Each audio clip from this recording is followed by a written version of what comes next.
Ha maneggiato insomma non tanto perché alla fine ho visto una buona squadra, abbiamo giocato contro una squadra che comunque basta che leggi la rosa fa paura.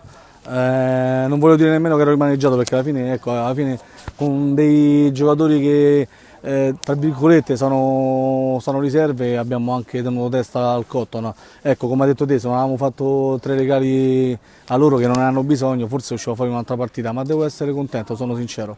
Quello che infatti ti ho detto prima, nel senso che mettendo anche le riserve così, tra virgolette, chiamiamole così, e alla fine riesco sempre ad avere un ottimo gioco da 5-6 partite a sta parte. Metto anche questa come settima partita perché comunque abbiamo fatto un'ottima partita, sono sincero, poi è normale, in campo hanno dei valori molto alti, quindi abbiamo fatto quello che potevamo, ma devo dire, ripeto, sono contento per il resto del gioco, ma sono anche fiducioso nel cammino.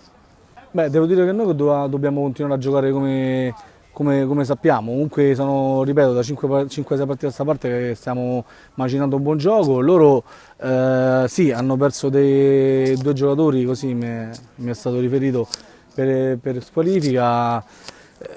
È normale che dopo una sconfitta devi sempre cercare di alzare la testa e guardare avanti, e lo faremo contro di loro al di là se sono primo o secondo, insomma adesso non lo so come sono in classifica, quindi se continuiamo a giocare come stiamo giocando penso che insomma, ce la giochiamo con tutti. Oggi abbiamo dimostrato di aver giocato una buona gara al di là dei regali difensivi nostri, ma comunque abbiamo contato una buona squadra, voglio fare anche i complimenti a loro perché c'è poco da dire.